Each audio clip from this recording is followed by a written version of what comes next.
The following is a manga which is essential to read before the new Dragon Ball Super Galactic Patrol prisoner arc begins. It follows the story of Jaco and Bulma's sister, Tights, and features cameos from the Son Goku featured in the Broly movie. This is Chapter 1. Jaco the Galactic Patrolman. Chapter 1, Galaxy Patrol to Earth. From tens of thousands of light years away, the greatest ally of justice in the galaxy arrives. New series. I may be a scientist, but am by no means a specialist in extraterrestrial affairs, nor did I have any interest in the subject matter. However, one day I stumbled upon an alien. It was about 10 years ago. The alien came from another corner of this wide galaxy. In his spaceship he sped towards his destination planet, only to... a certain scientist talks about his shocking meeting. And there I was, living alone on a tiny island on this insignificant planet. Damn, not this one either. Another failure. Our first news of the evening. The countdown until Super Idol Azuki rides on the rocket Sparkle Mark 8, which is supposed to orbit the Earth twice, is now down to only 3 days before the launch. Azuki Ann, can you tell us how you're feeling at this moment? Oh wow, I'm like so excited right now. Ever since I was a little girl, it's always been my dream to sing in space. Ludicrous. What is that noise? A plane here of all places? Eh? What? It crashed. It really crashed. Damn it, this is bad. This isn't good. It's already gotten dark. That monster shark is probably lingering around, so I can't use my ship. Speak of the devil. Poor thing is gonna get eaten. Eh? What? Phew. Oi. What? Who are you? Why are you here? You took the words right out of my mouth. I see. You're an Earthling, right? Earthling? I was lucky there was an island close by. Your real luck came in managing to get away from that monster shark in your condition. What, that thing? Yeah, you were this close to being eaten alive by that giant freak of nature. I was aware a large organism was chasing me, but was it a bad thing? It's a terrifying monster that stops even the largest of boats from going out at night. By the way, that is quite the strange plane you have there. Are you perhaps a foreigner? Do I look like a foreigner to you? I'm an alien. Eh? What'd you say? However, calling me an alien doesn't quite do justice to me either. I am the peacekeeper of the galaxy, the chosen super elite, Galactic Patrolman. I see. Look, alien Smalien, doesn't matter to me who you are or what you are, I just need you to get off this island. It's not that simple. My spaceship is broken, so I can't even leave if I want to. You better watch your attitude. Some spaceship this is. Well, this puts me in a pickle. Everything from the radio to the food stores is broken. This is a pain in my ass. Guess I'll take a look then. But once I'm done, please, just leave. I can't stand to be around other people. You're familiar with mechanics? I'm an engineer. Oh, what a glorious stroke of luck. As expected, I'm blessed with the luck of the super elite. So, this is... I've never seen machinery like this. Could it be? What? Maybe... Huh? What do you think you're doing? Quit it. I thought it was some kind of mask, but that's your real face. Of course it is. How rude. You mean you're really an alien? Not just any alien. I'm the peacekeeper of... Yeah, I got that part already. The super elite Galactic Patrolman, right? Still, to think there really are aliens. Why are you here on Earth? Patrol. Duh. If you're on patrol, why did you crash land? I got a bit sidetracked while watching a video and I smashed right into the moon. So much for super elite. And now you can't even call your comrades for assistance. I'll take a closer look at it once the sun comes up tomorrow, but let me just say this, I don't guarantee anything. I guess there's no choice but for you to stay the night. I'm the only inhabitant of this island, so even if an alien stays the night, it's no big deal. That's perfect. What primitive logic. Sorry it doesn't meet your standards. I've got some stir fry left over, do you want some? Nah. I require milk and cheese. According to our research, those foods have the closest resemblance to our food. Damn, you really are an annoying one. We're out of cheese, but there's still some milk left. You know quite a bit. How many times have you guys visited Earth? We've sent robot probes to relay data since way back. Out of every 100,000 flies on Earth, one of them is actually a robot probe. So you're the reason we can't seem to get rid of those pests. Pooh-ha, that tastes great, I'll give you that. And knowing our language was also because of that?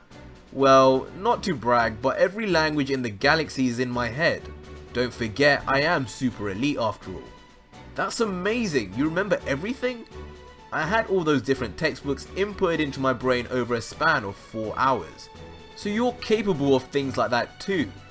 So why didn't you input information about spaceship repair into your head as well? I kinda decided to pass on those. Hey, let me ask you something. Does your world have a time machine? Something that can travel into the past or the future? Nothing like that exists. Control over time is dangerous and prohibited by Galactic law.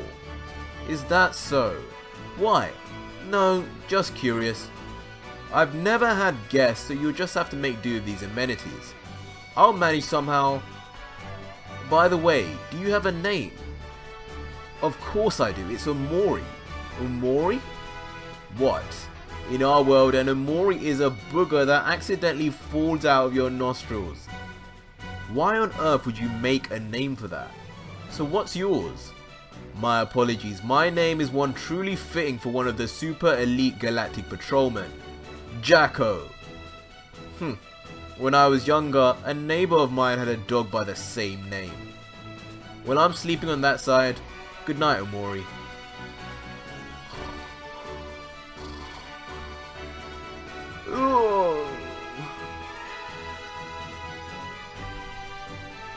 Whoa, so you're the monster shark?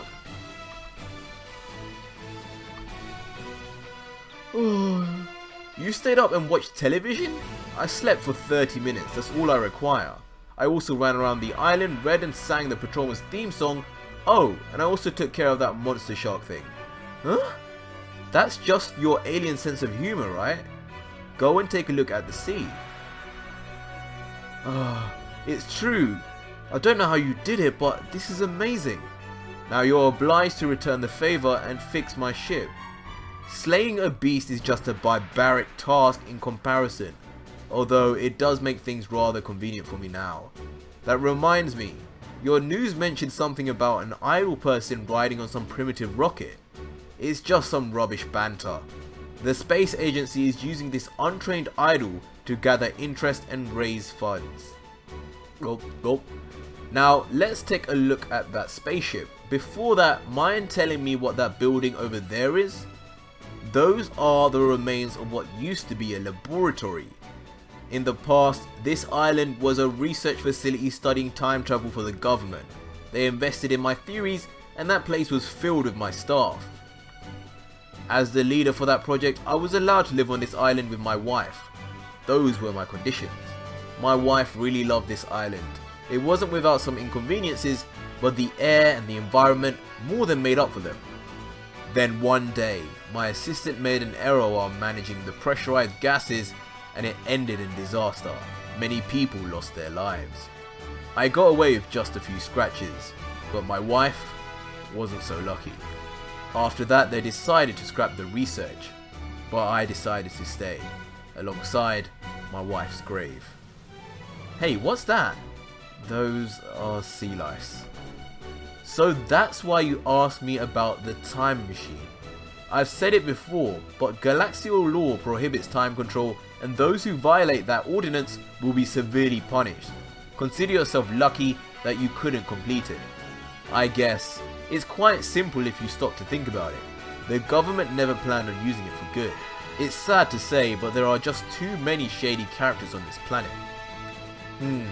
I don't quite get how all of this works, but it appears as though all the parts have only suffered superficial damages. Nothing serious. Can you fix it? that remains to be seen. Speaking of which, Earthlings seem to be quite the worthless species.